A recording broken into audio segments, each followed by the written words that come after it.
किसान भाइयों, आप सभी का स्वागत है। आज हम ट्राइकोडर्मा जो एक वंडर फंगस है उसके बारे में बताएंगे कि गन्ने में कितना लाभकारी है। ये एस्को माइकोटा ऑर्डर का फंगस है और जो रोग जनित फंगस हैं, चाहे वो पिथियम है, बिल्ट है या रेड राट है, उसको ये कंट्रोल करता है। और कहाँ पाया जाता है? ज़मीन में हर जगह पाया जाता है। फॉरेस्ट में यानी जंगली जो क्षेत्र हैं वहाँ पाया जाता है। और इसके जो यूज़फुल स्ट्रेन्स हैं उसमें ट्राइकोडर्मा हर्जियानम एंड ट्राइकोडर्मा विरिडी, जो कि गन्ने के लिए रेड रॉट को नियंत्रित करने के लिए काफ़ी अच्छे स्ट्रेन्स हैं। इसको पेस्टिसाइड के रूप में यानी बायो पेस्टिसाइड के रूप में यूज किया जा सकता है।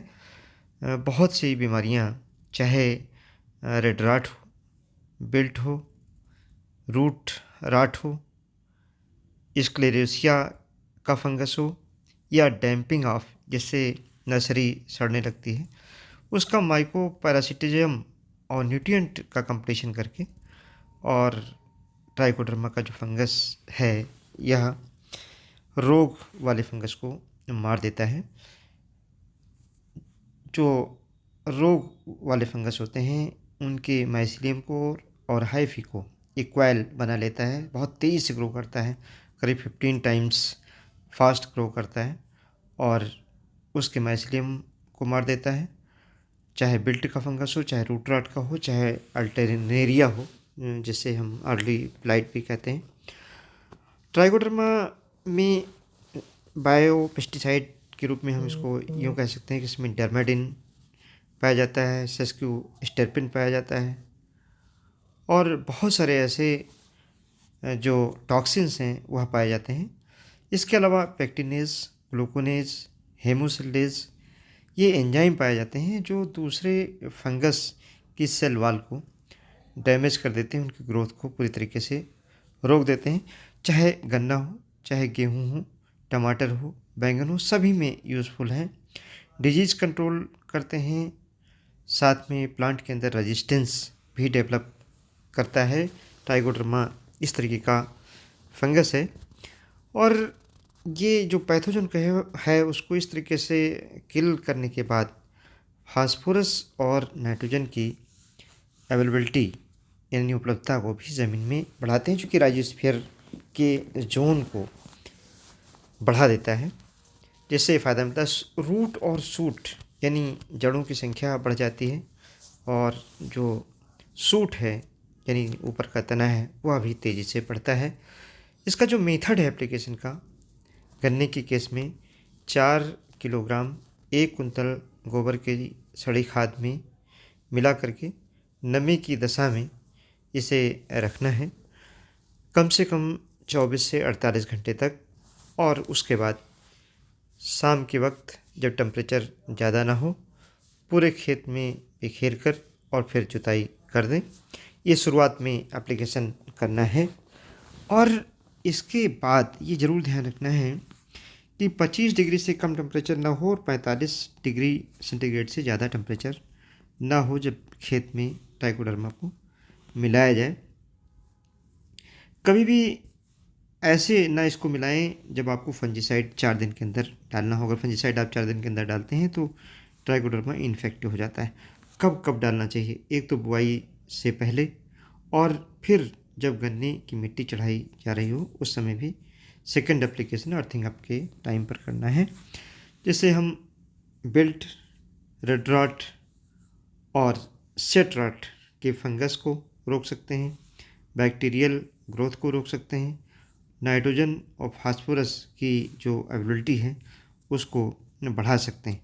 लेकिन ये ज़रूरी है कि आप अच्छे जो संस्थान है वहाँ से इसको परचेज करें। इसकी जो सेल्फ लाइफ है ट्राइकोडर्मा की वह 6 महीने से लेकर के 1 साल तक होती है। लिक्विड ट्राइकोडर्मा सस्पेंशन जो कोनिडियल सस्पेंशन होता है और ग्रैनुलर ट्राइकोडर्मा 2 प्रकार से आता है। ग्रैनुलर की सेल्फ लाइफ 6 महीने है और लिक्विड की जो सेल्फ लाइफ है वो 1 साल की है। लिक्विड की डोज 2 लीटर आप मिला सकते हैं, 1 एकड़ के लिए पर्याप्त होती है। पानी के साथ भी दे सकते हैं। और जो ग्रेनुलर है इसको गोबर की सड़ी खाद मिला करके तब दिया जा सकता है। सेट का ट्रीटमेंट भी कर सकते हैं। 10 ग्राम ट्राइकोडर्मा 1 लीटर पानी में मिला करके और सेट का ट्रीटमेंट कर सकते हैं। सीड का ट्रीटमेंट कर सकते हैं, यानी सीड चाहे व्हीट हो यानी गेहूँ हो, सरसों हो या धान हो, सीड का ट्रीटमेंट इससे किया जा सकता है।